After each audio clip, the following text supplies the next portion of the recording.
Bom dia, tudo bom, pessoal? Walter por aqui. Solzinho especial nesse frio de sábado do Rio de Janeiro. Tô empacotadinho aqui porque eu sou friorento. Uma febrezinha também, mas enfim. Hoje eu tô começando a gravar uma série de vídeos. Eu vou falar um pouco da minha história, da minha trajetória, explicando por que eu sou quem eu sou. As pessoas pensam assim, pô, Ron, por que você atua no campo progressista, sempre defende o governo Lula, outros governos de esquerda, entre outras questões, né? E eu explico que eu não tenho como ser diferente. Isso significa quem eu sou. É a coerência da minha história, né, na verdade. Então vamos começar lá do comecinho. Primeiro, as minhas publicações, meus vídeos, minhas histórias, elas têm que estar baseadas na realidade, porque nesse espaço aqui, especialmente no Facebook, menos no Instagram, mais no Facebook, todas as pessoas que me acompanham no decorrer da história estão presentes. Tem gente aqui que me conhece antes de eu nascer, ou seja, antes de eu nascer a pessoa já sabia da minha existência, que é o caso da minha tia, meu tio. Então, eu não tenho como fazer um discurso diferente do que eu sou. Primeiro que ia contrariar a minha essência, né? A minha existência, na verdade, né? É a minha essência também, né? Segundo Sartre, a nossa essência vem depois da existência. Então, contrariar a minha existência estaria contrariando a minha essência. Pois bem, o meu avô foi um político importante num pedacinho pequeno das Minas Gerais chamado Itacambira. Depois de sair de lá, ia a São Paulo, se tornar militar, voltou, construiu uma carreira lá de comércio, depois na política, juiz de paz, vice-prefeito, delegado, prefeito, essas coisas, líder político. Meu pai era lá, modo de falar, tá, uma espécie de príncipe, né? Um seguidor dele, acompanhando meu avô desde a época do que meu avô fazia política, então ele tinha 10 anos ou menos de idade. Quando eu nasci, meu avô tinha muito nome, muita honra, mas eu não tinha mais patrimônio, nem financeiro nem político mais. Ele já era um fazendeiro em decadência, né? Não criou herdeiros políticos, não quis. Ele não gostava de empregar os filhos dele nos empregos públicos. E, ao mesmo tempo, outras pessoas tinham assumido o papel de liderança política. Mesmo assim, muita gente ia na casa do meu avô para se aconselhar politicamente, para pedir o apoio dele também, porque as pessoas sabiam que muita gente ia muito nas escolhas direcionado por ele. Iam deputados, iam candidatos, né? Às vezes ainda eram deputados, já eram deputados, prefeitos e por aí vai. Eu estou passando muito rápido por aí, que eu quero dizer o seguinte: apesar de eu ter nascido nessa raiz, quando eu comecei criança, minha família já, depois, por razão da decadência, uma série de problemas. Meu pai, por exemplo, quando eu lembro dele, todo garboso, fazendo negócios, empresas, empreendimentos, né, de venda e compra de gado, essas coisas todas, quando a gente morava num lugar chamado Joaquim Pereira, lá em Itacambira, era muito diferente do homem que eu cresci, criancinha ainda, vendo a gente já muito pobre. muito pobre mesmo. Pensa numa família bem pobre. Tinha pessoas que trabalhavam pra gente que não era mais pobre que a gente, né? Sim, por exemplo, quando fazia colheita, plantação, semeava, essas coisas, né? Construção de casa. Mas éramos muito pobres. Minha mãe era professora, passava muito tempo sem receber. Enfim, o que eu estou querendo dizer é que eu tive uma infância muito pobre, né? Muito, muito pobre. Eu sou de um lugar que a gente não conhecia televisão, não tinha luz elétrica, não tinha água encanada. Se Itacambira era pequena, eu morava na periferia de Itacambira, que era a roça. Aliás, é uma trajetória que eu fiz por muito tempo, né? Que morar na periferia da periferia. Com isso, o fato da gente ser muito pobre, eu tinha que trabalhar bastante, né? Todos nós. Então, com 7, 8 anos eu trabalhava mesmo. Não é fingir, trabalhava mais ou menos. Não, trabalhava mesmo. Cortava lenha, pegava água no poço, que era difícil, exigia esforço físico, de fazer água para cima, moer cana, limpar a casa. Essas tarefas eram divididas com meu irmão, que trabalhava mais que eu, que era mais velho que eu, e trabalhava bastante. Aliás, ele era mais conhecido como mais trabalhador do que eu. Buscar cavalo no pasto, ir na casa dos meus avós, fazer uma coisa ou outra, fazer tudo que precisava ser feito. Minha mãe estudava, né? Minha mãe dava aula, era minha professora. Cortava lenha com machado, porque a gente cozinhava com lenha. Isso foi ali até os 10 anos de idade, trabalhando duramente. Só que nesse interim eu desenvolvi, por necessidade, a vida de fazer negócios. Por exemplo, em casa, próximo de casa, tinha mina de cristal. Eu tirava cristal, limpava, preparava, colocava, acomodava nas bolsas de couro e vendia no comércio. Lembro até hoje o nome dos comerciantes que me comprava, Hélio, Fausto. Fausto eu não sei se ele comprava cristal, mas Hélio e outras pessoas compravam. Tinha várias pessoas com quem eu negociava, pessoas que, falando o nome, pessoas que vai estar aqui, sei lá, saber o nome, Beijo, Tondinho, Ceiça de Bebê, são as pessoas que eram meus clientes, não na venda de cristal, mas eu vendia outras coisas, vendia farinha, vendia mandioca, vendia abacate, vendia o que na época era possível vender, né? O abacate eu colhia na casa do meu avô, ia vender. E quando eu era criança, eu tinha 9 anos, chegava nem 10. Eu, por exemplo, chegava na cidade para vender as coisas, a primeira pessoa que eu procurava era uma grande amiga e mãe de uma grande amiga minha. Ela chamava-se Ceiça e ela sempre me comprava, então eu sempre passava primeiro nela para que ela pudesse pegar os melhores produtos. Ou era abacate, ou era algo da roça, né? Tipo alho, cebola. Aí já não lembro bem se eu vendia hortifruti, umas coisas que eu não lembro direito, mas mandioca, farinha, feijão. Feijão normalmente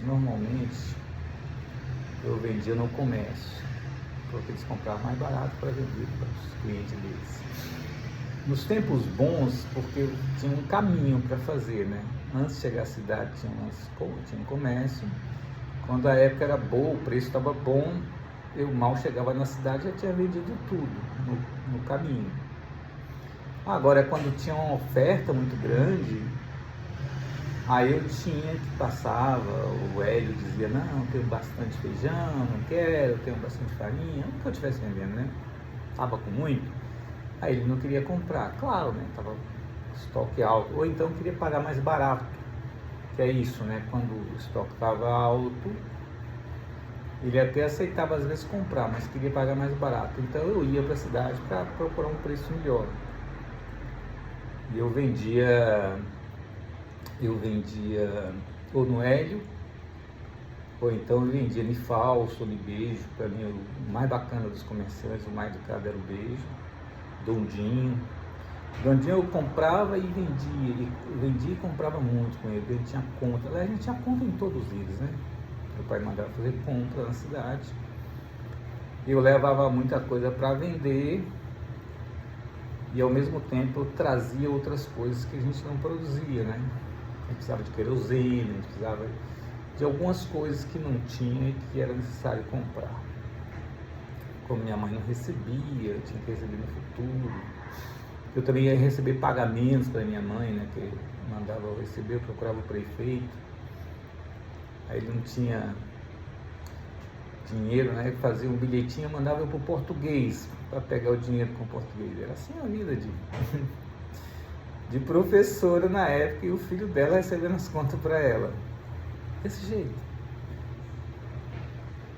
Então, eu, por exemplo, no caso do cristal, eu tirava o cristal, limpava o cristal, selecionava, ia para vender aquilo que eu achava melhor. Aquilo era pesado, o comerciante pagava o preço que achava que tinha que pagar. Eu tinha 8, 9 anos. Talvez eu tenha chegado a 10, talvez. 10, com certeza, também nessa trajetória.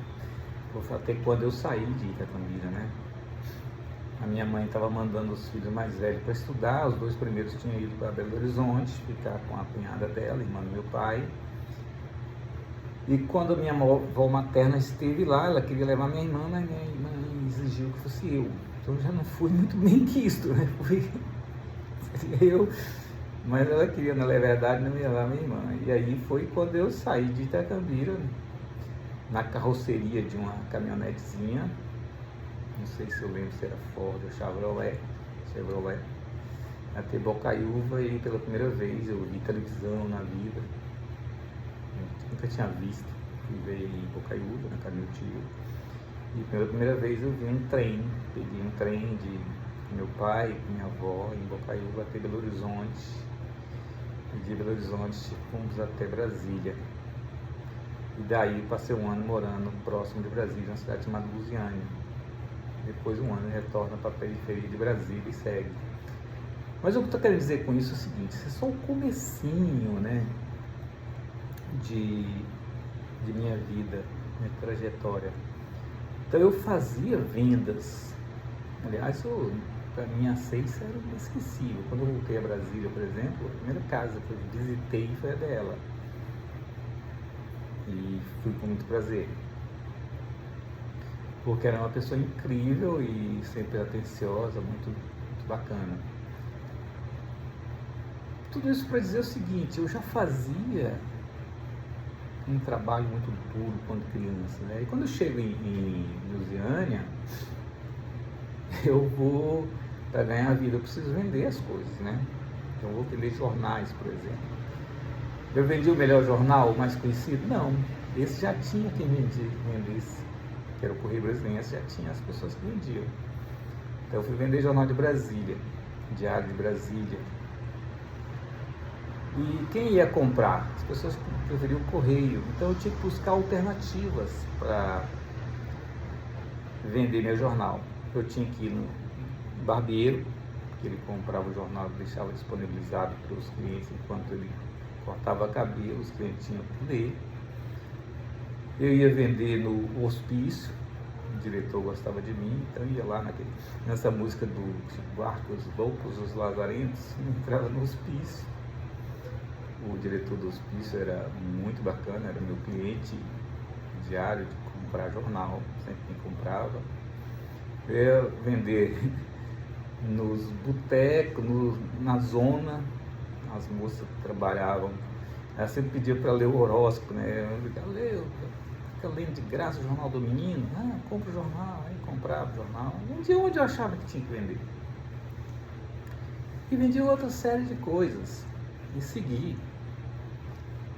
Até lá por 13, 14 anos, ter meu emprego formal, que eu passei a ganhar meio salário mínimo, autorizado a pagar. Mas enquanto isso, eu vendia de tudo. Vendia bala, vendia laranja, vendia o que precisasse vender na época. Pipoca, tinha um carrinho de pipoca. Andava com meu irmão pela cidade toda, buscando quem quisesse comprar. Não podia ficar no cinema, porque no cinema o dono da pipoca, isso é lá em Lusiânia ainda, o dono da pipoca era o porteiro, então ele não permitia que eu ficasse próximo lá, eu ia comigo de lá. Então eu tinha que buscar alternativas, outros lugares para vender. Então é sempre muito duro, né? Quando eu chego hoje, que eu sou advogado, trabalho há muitos anos na área do cinema, na área comercial, empresário, tive uma empresa grande em Brasília, média, né, para mim era importante. Do segmento era o primeiro, o segundo do Centro-Oeste. Fui sócio de empresa assim. Isso mesmo. Fui, na verdade, o idealizador e o fundador da empresa. Por muitos anos. Daí que eu saltei para onde eu estou. Fui gerente de várias empresas já há muito tempo, muitas vezes. Sempre lidei com a equipe. Conheci o mundo, né? As custas do meu trabalho, né? Os melhores hotéis aí, de lugares fantásticos, resorts. Mas isso nunca me afastou da minha origem, porque eu sempre conheci minha origem. Então, mesmo que esteja em que ponto eu estiver, eu estou sempre conectado com minha origem. Por isso eu tenho que ser o que eu sou. E aquilo que eu falo aqui, por exemplo, que as pessoas, se eu digo assim, não, eu tratava bem os meus empregados, tratava com respeito às pessoas das quais eu era chefe, se for mentira, eu vou ter gente aqui dizendo que não, isso não é verdade, não, você não era assim não, você era o contrário. Então eu tenho que ter coerência com o que eu falo também, porque a minha trajetória é conhecida por pedaços por muitas pessoas, mas tem muita gente que conhece o meu caminho, todos eles estão conectados comigo nas redes sociais, por exemplo, primos, tias, ex-empregados, chefes, parentes, em geral, colegas. Eu, por exemplo, não posso sair arrotando conversa. Minha adolescência foi um período que as pessoas sabem pouco, mas era um lugar, na época eu trabalhava em casa, a gente tinha nossa banca de jornal, depois eu fui trabalhar fora como office boy, né, o famoso contínuo, onde eu fazia um trabalho legal, fiquei com um bom tempo. E nas minhas festas, né, de show, de discoteca. Nesse período eu encontrei o meu melhor amigo, né, que é até hoje meu melhor amigo, né, uma pessoa do coração. E essa trajetória nem todo mundo conhece, né, mas é um período bem bacana da minha formação também na periferia de Brasília, né. Então eu não posso sair arrotando, eu sou o doutor, blá, blá, blá. Não posso, eu sou quem eu sou. Eu tenho que defender as minhas causas, as causas do povo do qual eu faço parte. Faço parte do povo brasileiro, mas eu sou um homem da periferia, as raízes eram legais, de importância política na época, mas a minha prática, a minha vida foi só de dureza. Um garoto com muita pobreza, criado no meio de violência doméstica, morador da periferia, trabalhando pouco, trabalhando muito, ganhando pouco, quer dizer. Na verdade, nunca teve uns períodos que eu trabalhei muito, mas eu nunca achei que eu trabalhasse demais, né? Sempre procurei trabalhar mais um pouco. Uma coisa que eu gosto, não reclamo. Eu estou acostumado, né, desde criança, né, E de criança a gente levantava cedo para trabalhar. Muito cedo, muito cedo. 7 horas a gente já estava. Eu trabalhava na roça. Ah, você trabalhava na roça? É, trabalhava na roça mesmo, roça. Eu fazia o trabalho, não era brincando. Por exemplo, quando a gente ia arar a terra, um pirralho, que era eu, na frente de uma dupla de marrucos. Marrucos são bois enormes, ligados por uma canga. Canga é um instrumento de madeira que liga os dois bois pelo pescoço. Eu puxava a porra desses bois e meu pai ficava lá atrás com o arado, arando a terra. Enquanto eu movia os bois iam atrás de mim e eu ia seguindo reto e meu pai segurando o arado para fazer arar a terra. Porque quando a aragem tinha que ser mais profunda, que tem dois tipos de arado. Tem um arado pesado, grande, e um arado mais leve, que só vira a terra. Quando você tem que ir mais profundo, buscar mais a terra lá dentro para poder plantar determinada cultura, você tem que arar com um arado grande, pesado. Para isso precisa de boi, não cavalo. Esse arado leve você usa um cavalo, que a gente tinha, um burro, na verdade uma mula. E aí a gente virava a terra com facilidade, era leve, era só seguir, não tinha muito, é só mesmo um trabalho de repetição. Mas com boi era algo pesado. Eu tinha que puxar essa dupla de boi, que era pesadíssima, e meu pai segurava esse arado e a gente trabalhava ali duro mesmo o dia inteiro. Eu acho que eu nem ia na aula na época de quando estava se arando terra, na verdade. Eu não me lembro bem se a gente parava para eu ir à aula. A aula era tarde.